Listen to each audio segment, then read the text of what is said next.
El día de hoy vamos a hablar en modo flotante. Te saluda el ingeniero Luis, te recomiendo que te quedes hasta el final de este video y compartas. El modo flotante es muy usado en algunas máquinas como cargadores frontales, retroexcavadoras, tractores de orugas y otros equipos. El modo flotante es cuando el cucharón o la hoja topadora está a ras de carretera para hacer nivelaciones. Sin embargo, ¿qué sucede cuando en la cabina posicionamos el joystick en la carrera final hacia modo flotante? ¿Qué sucede hidráulicamente? La primera pregunta sería: ¿se necesita de la bomba en modo flotante o no se necesita de la bomba? Ahora lo vamos a ver. Lo que tienes en pantalla es la representación de un carrete o spool. 1, 2, 3, 4 cuadrados, 4 posiciones, tipo de accionamiento por solenoide.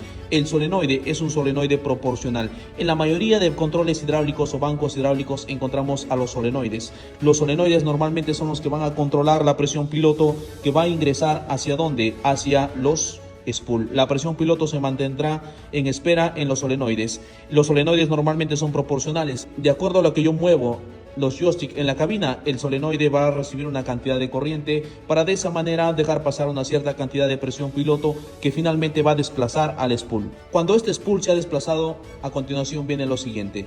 La bomba en su alimentación es al primer orificio, a la primera vía. Acá tendríamos constantemente la llegada de la bomba. En conclusión, en modo flotante no se necesita alimentación de la bomba hacia los cilindros. Y ustedes dirán, ¿pero por qué? ¿Por qué no se necesita de la bomba? Aquí tenemos el peso del implemento más el peso de los cilindros más el peso del cucharón o de la hoja topadora. Entonces todo esto permanecerá en la carretera, por ello es que no se necesita de la bomba, ya que tenemos el peso del implemento mismo. ¿Qué sucede hidráulicamente? Aquí tendríamos la llegada de la bomba como conexión número 1, la siguiente sería una línea load sensing hacia la bomba y la tercera vía hacia arriba sería la conexión hacia el drenaje o al tanque. Del otro lado tendríamos las conexiones 1 y 2, que serían 1 y 2, 1 al lado pistón y el número 2 se iría una línea al lado vástago de los dos cilindros. Si nos damos cuenta como el spool ha sido movido, entonces en este momento está trabajando este cuadrado, esta posición.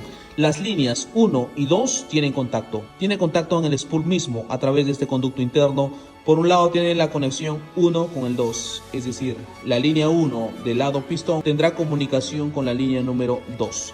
Adicional, esta línea interna se une al drenaje.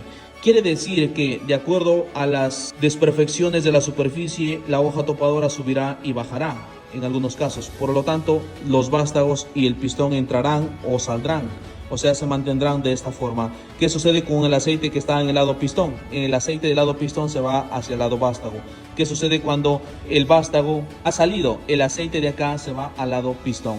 En conclusión, tendríamos bypass entre el lado pistón y el lado vástago. ¿Qué sucede si falta aceite? El aceite ingresa hacia los cilindros. ¿Qué sucede si hubiera un exceso de aceite en los cilindros? El aceite se va hacia el drenaje. Entonces, de esa manera trabaja el modo flotante en la maquinaria pesada, donde no se necesita la alimentación de la bomba. Por lo tanto, la bomba permanecerá en ángulo mínimo por más que el motor esté acelerado. El día de hoy hemos hablado del modo flotante. Te saluda el ingeniero Luis. No olvides seguirnos en todas nuestras redes sociales como Ingeniero Luis. Nos veremos en la siguiente edición.